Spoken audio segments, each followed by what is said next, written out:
चंद्रगुप्त, चंद्रगुप्त, वो तुम्हारा मित्र धूमकेतु। क्या हुआ धूम को? उसे आचार्य के भागने के षड्यंत्र के आरोप में धनानंद ने बंदी बना लिया है। क्या? चंद्रगुप्त, मैं भली भांति जानता हूं कि तुम इस समय क्या सोच रहे हो और क्या करने वाले हो, परंतु ये समय आवेश में आकर कुछ भी मूर्खतापूर्ण करने का नहीं है। धैर्य से काम लेना होगा। आचार्य, मेरे मित्र का जीवन संकट में है क्योंकि वो मेरी सहायता कर रहा था, और इसलिए इस समय मैं केवल उसे बचाने के विषय में सोच सकता हूँ और किसी भी विषय में नहीं। चंद्रगुप्त! वैसे तो उस तरह का उपयोग केश काटने के लिए किया जाता है, किंतु आज मगध के इतिहास में तुम्हें ये सबसे अधिक पीड़ादायक मृत्यु देगा। देशद्रोही को मृत्युदंड! देशद्रोही को मृत्युदंड! देशद्रोही को मृत्युदंड! देशद्रोही को मृत्युदंड! धूम निर्दोष है।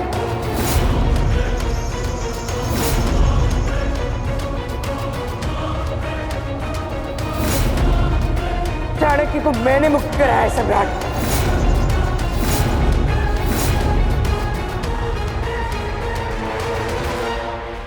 ये सारी योजना मेरी थी सम्राट, और मैं अपना अपराध सबके सम्मुख स्वीकार करता हूँ। मैंने ही सोच समझकर चाणक्य को यहाँ से मुक्त कराने का षड्यंत्र रचा था। तभी तो धूमकेतु ने ये वेश धारण किया हुआ है, क्योंकि मैंने ही उसे कहा था कि वो मगध के सैनिकों का ध्यान भटकाए, ताकि मैं चाणक्य को बिल्कुल आसानी से बाहर निकाल पाऊं। सारे साक्ष्य आपके सम्मुख प्रस्तुत है सम्राट।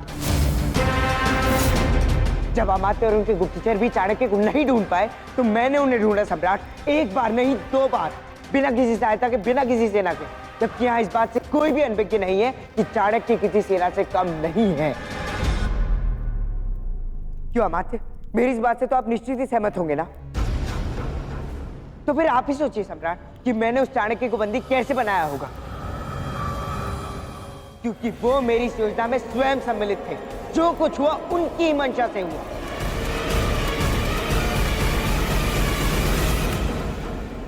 फिर मैं उसे आपके पास लेकर आया। जब आपने उसके प्राण लेने का प्रयास किया तो मैंने सुनिश्चित किया कि आपके संदूक धन से खाली हो। हाँ, ताकि उसके प्राण बचाया जा सके। और फिर मैंने आपकी आज्ञा ली कि मैं उससे पूछताछ कर सकूं। और उसी की आड़ में मैंने उसकी मुक्ति की पूरी योजना का प्रारूप बनाया। और फिर देखिए, उसके बाद वो मुक्त हो गया। हाँ।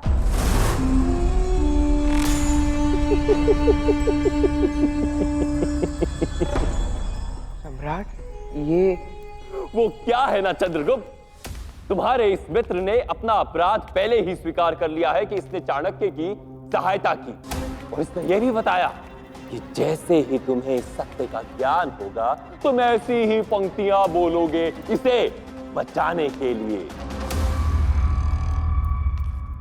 वैसे सत्य कह रहा हूं दास, यदि तुम्हारे मित्र ने अपना अपराध पहले स्वीकार नहीं किया होता तो ये उस तरह उसकी गर्दन पर नहीं,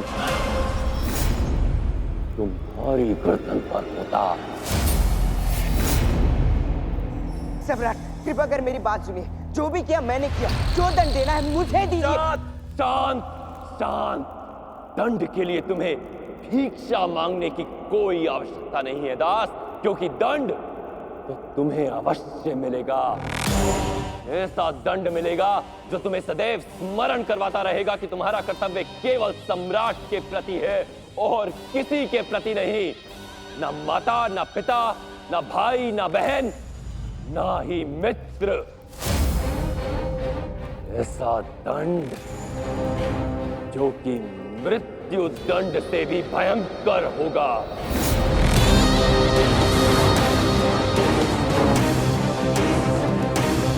धूम को मृत्यु दंड अवश्य मिलेगा, इसी उस तरह से मिलेगा और ठीक उसी प्रकार मिलेगा जैसा कि मैंने कहा। किंतु उसे दंड मैं नहीं दूंगा, उसे दंड तुम दोगे चंद्रगुप्त।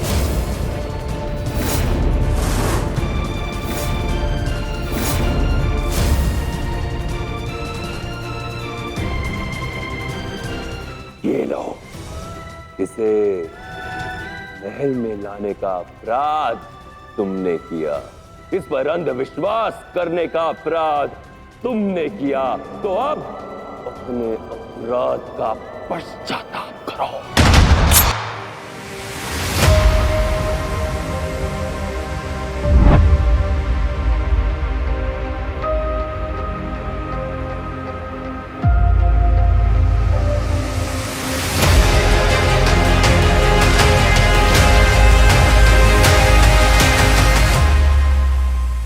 जानता था ये दिन अवश्य आएगा,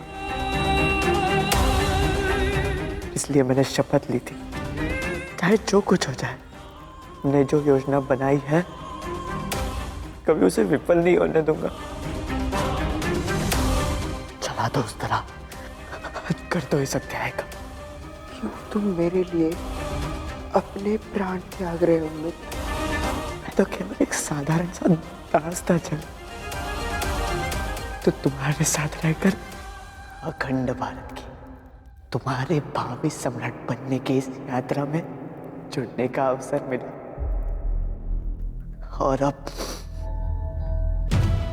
मातृभूमि के स्वाभिमान के इस धर्म युद्ध में वीर गति प्राप्त करने का अवसर प्राप्त हो रहा है। और तुम पूछ रहे हो मैंने ये सब क्यों किया?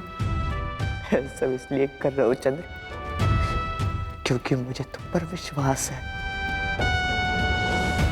मेरे प्रिय मित्र को अखंड भारत का भावी सम्राट चंद्रगुप्त मौर्य बनते देख सकता हूं, और उसी स्वप्न को साकार करने के लिए मैंने सब किया। मुझे वचन दो मित्र, चाहे जो कुछ हो जाए, तुम इस सिंहासन पर सिर होकर ही दिखाओगे, अखंड भारत का स्वप्न साकार करके दिखाओगे। चंद्र चंद्र चंद्र।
अति उत्तम।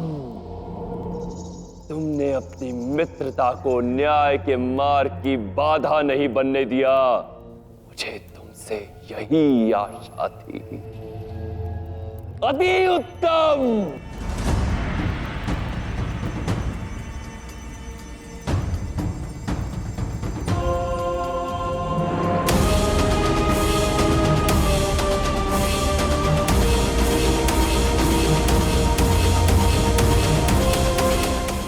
मूर्ख दास का दंड यहीं समाप्त नहीं हो जाता। मैं इसके मृत शरीर को उदाहरण की भांति उपयोग में लाऊंगा। सारे संसार को यह दिखा दूंगा कि मगध के साथ विद्रोह करने वालों के साथ क्या होता है, जीवन में भी और मरणोपरांत भी।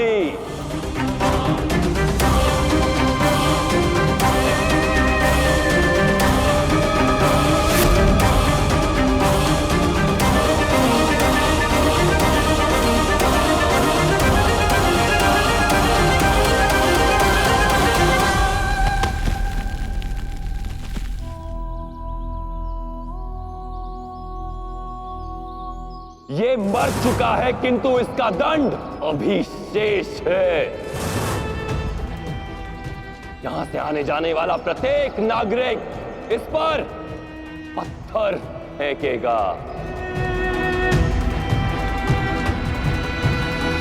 मारो इसे।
क्या है ये सब? तो अंततः तुम अपने शोक और संताप से उभरकर एक योद्धा के रूप में लौट ही आए। एक ऐसा योद्धा जिसमें अपने शत्रु को मुंह तोड़ उत्तर देने की ऊष्मा व्याप्त है चंद्रगुप्त। इस भावना को अपने भीतर सहेज कर रखो। अपने शोक को अपनी दुर्बलता नहीं, अपना बल बनाओ चंद्रगुप्त। और स्वतंत्रता के इस संग्राम को वहीं से आरंभ करो जहां से तुम्हारे मित्र धूमकेतु ने इसे छोड़ा था। वो धूमकेतु जो वीरगति को प्राप्त हुआ, परंतु मरणोपरांत भी उसके नाम के साथ वीर का सम्मान नहीं है, अपितु देशद्रोही का अपमान झेलना पड़ रहा है उसे। यहां से आने जाने वाला प्रत्येक नागरिक इस पर पत्थर फेंकेगा। मारो इसे। धूमकेतु जिस मान और सम्मान का अधिकारी है चंद्रगुप्त, उसे वो उपलब्ध कराना तुम्हारा परम कर्तव्य है चंद्रगुप्त। धूमकेतु जैसे वीर के शव का पूर्ण विधि के साथ अंतिम संस्कार करना अत्यावश्यक है। उस वीर का बलिदान हमारे नमन की राह देख रहा है। इसलिए दूर करो अपने इस शोक के तमस को और शौर्य के साथ जाओ और अपने मित्र वीर धूमकेतु को सम्मान दिलवाओ चंद्रगुप्त।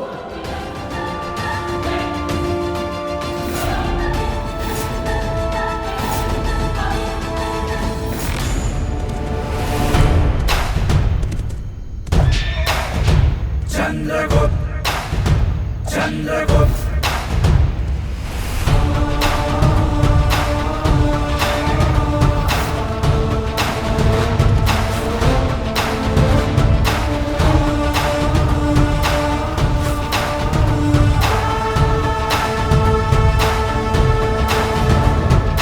दुश्मन पे प्रहार है चंद्रगुप्त शस्त्र जैसी धार है चंद्रगुप्त वीर भी ये धीर भी वंश का आधार है नीतिवान बुद्धिमान सूर्य जैसा शौर्य है ये चंद्रगुप्त मौर्य है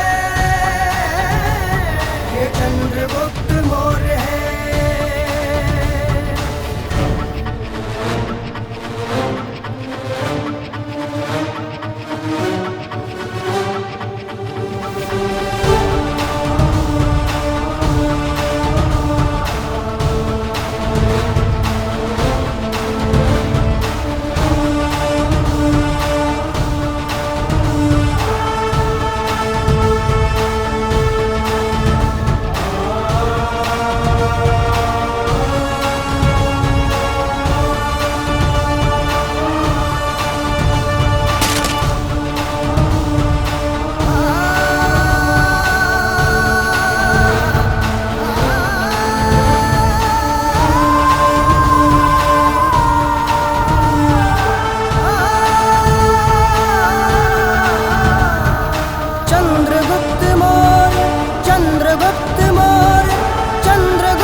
सम्राट वहां देखिए।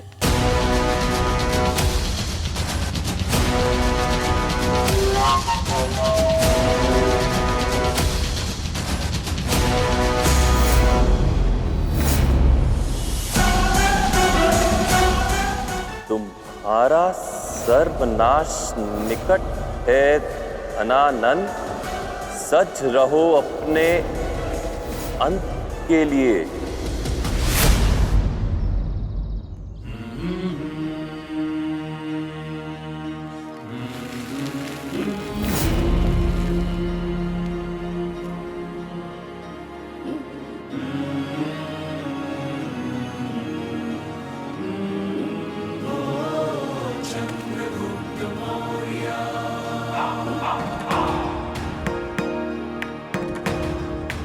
तुम्हारे अंत की घड़ी तुम्हारे बहुत निकट है धनानंद।